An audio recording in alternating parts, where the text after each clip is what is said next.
Canada curious? This is the Yes We Canada podcast, the progressive's guide to getting the fuck out.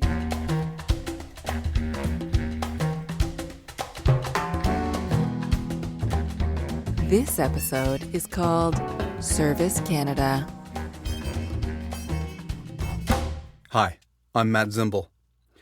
A podcast about the differences between our two peoples, Yankees to the south and Canucks to the north, demands the employment of generalizations. I do not like using generalizations because listeners are smart and they can see right through them. And with that generalization, you might well be saying, "Whoa, I'm not smart." I beg to differ. If you weren't smart, you wouldn't be listening to this podcast and planning your move to Canada. In Canada, although almost 80% of our economy is based on the service industry, attitudinally, if that is even a word, we're not big on service. You'll notice it in restaurants first. Hi, my name's Rodney. I'll be your server tonight when I feel like it.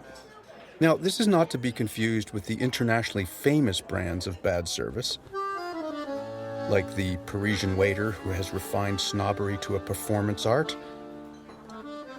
Mais non, monsieur. Croustillant, ce n'est pas possible. Or the legendary New York deli waiter, where portions of both kibitz and abuse are doled out equally. Lady, I don't care if the sandwich is as big as your head. Finish it or you ain't getting no dessert. In Canada, it's more of a mild-mannered indifference, bordering on passive-aggressive insubordination. You see, in America, your merchant class was idolized as self-made men. In Canada, merchants were seen as lowly vendors. Serving a customer was not regarded as a noble pursuit.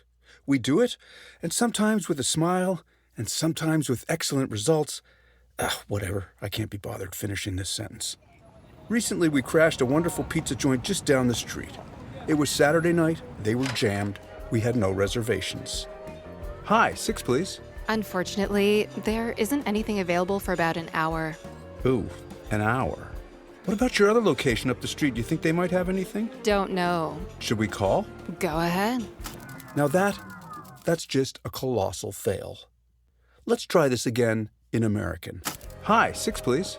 I'm so sorry. We don't have anything for you for at least an hour.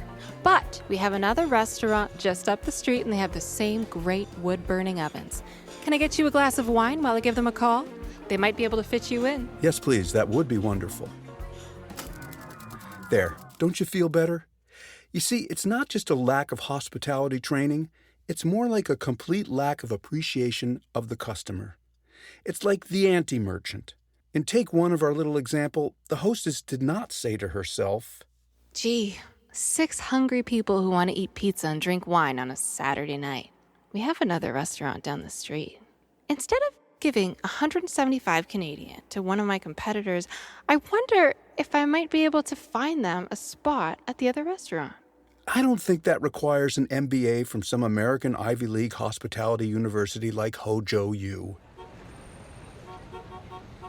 A few years ago, I was in New York City and the New York Times had just published one of their annual surveys to the best pizza in New York. The joint at the top of the list was in Soho, and we went on the day that the review was published. Huge lineup, of course. As we were waiting in line outside the restaurant, a waiter came out with a full tray of bite-sized pieces of pizza and started working the line with a little bit of thin-crusted love. This is not something that would happen in Canada.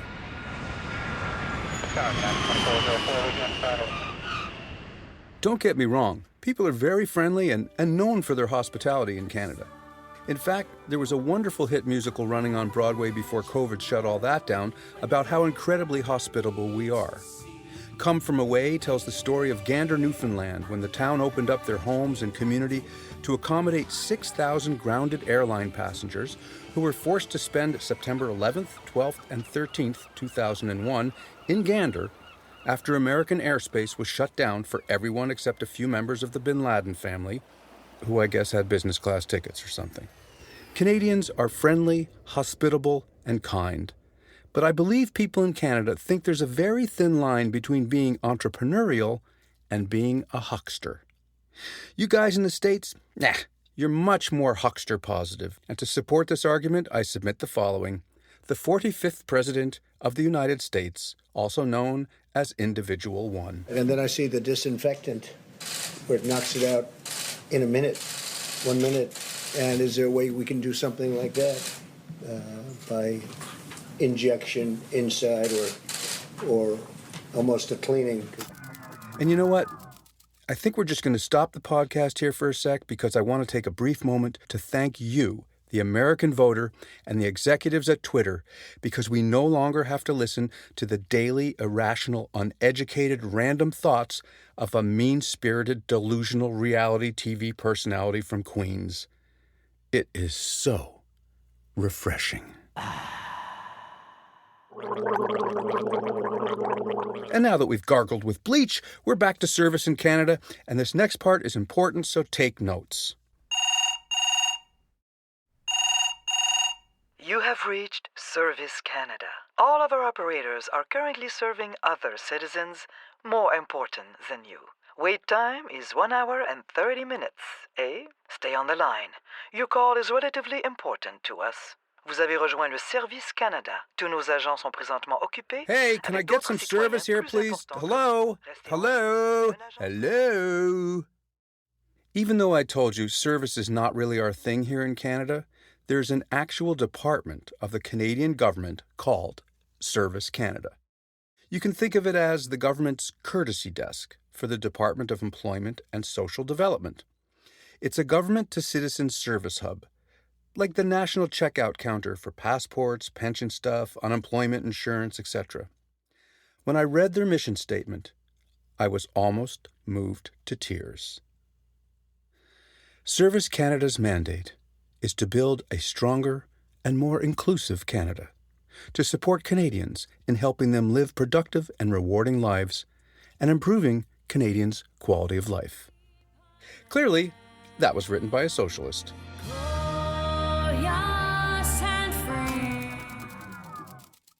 For your Canadian citizenship test, remember our national slogan: peace, order, and good government. We're so modest, huh? We're not looking for great government, just good government. We're good with good. You gotta set your goals realistically. Aspirational? Not too much. When you finally get through to one of the 317 Service Canada centres, or reach them online at their more than 200 remote points of service, you can access more than 50 government programs from these folks. Not as efficient as a government drive-through window, which would be great, but as I mentioned, we're good with good. And, as I've told you before, generally you will find the Canadian civil service hardworking, efficient, and of course, polite. And there's no tipping. There's a joke that circulates in the American hospitality industry. What's the difference between a canoe and a Canadian? And the response? A canoe tips. Maybe one of the reasons service in Canada is less fulsome than in the United States is because the minimum wage paid to waiters and waitresses is much higher here than in the U.S. Our highest minimum wage is in the province of Alberta, or Texas, as I've mentioned before, where crude, conservatism, and cattle roam free, and the living minimum wage is $15 an hour, thanks to that pesky socialist New Democratic Party who held power until recently. The lowest hourly minimum wage in Canada is in Saskatchewan, where it's $11.45 an hour, probably because an hour in Saskatchewan is only 47 minutes long, given that Saskatchewan has not observed daylight savings time since 1961. The federally mandated minimum wage in America is $7.25. So, a 40-hour week at $7.25 an hour will gross you $290 a week before taxes, pension, union dues, healthcare deductions, etc. And that's provided you can find 40 hours a week. In Edmonton, Alberta, 40 hours a week will gross you $600, and that includes free Medicare for the whole family. Yet another reason you will be moving to Canada. On the Yes We Canada podcast, we not only research this crap for you, but we also do the math for free. Until I started podcasting, I'd never worked for tips, but here's the tipping point.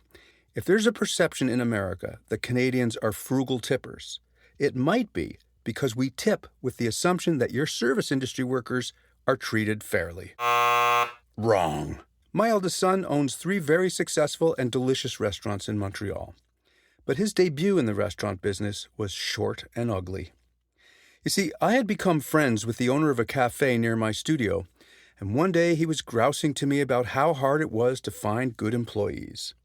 I suggested he interview my 15-year-old son, who at the time was employed testing mattresses to see if they would help him sleep through the entire afternoon. He nailed the interview, got the job, and lasted all of 2 shifts because he absolutely refused to say the most 7 important words in international coffee sales. Would you like a muffin with that? Dad, fuck that. I'm not upselling.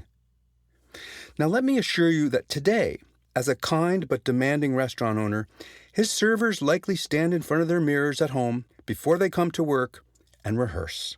Can I interest you in some dessert? No, that's too phony. Would you like to see the dessert menu? No. They're going to say no. Okay, no, I've got it. So, Chef's been tripping on this crusty nut chocolate berry crunch thing that he kicks out from time to time. You know, when he finds these really rare berries in season. There's only one left, so I might be able to snag it for you. Yeah, okay, that's working. Oh yeah, that's working. My son's friends call him the business artist because he has an uncanny ability to find artistic solutions to every problem.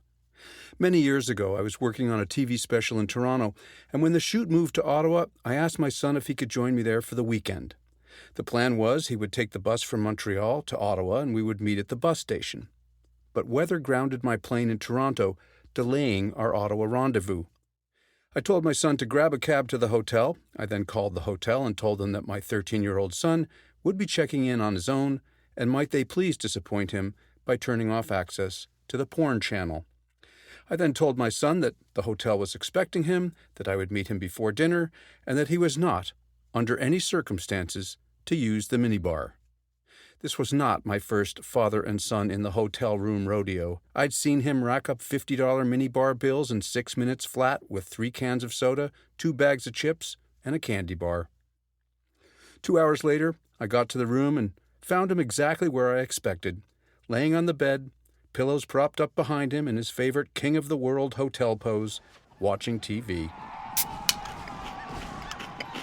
There were 2 cans of soda, 1 bag of chips, and 1 chocolate bar wrapper on the bed. God damn it, Oliver, I told you not to use the minibar. Dad, I didn't. Then where the fuck did these come from? Room service?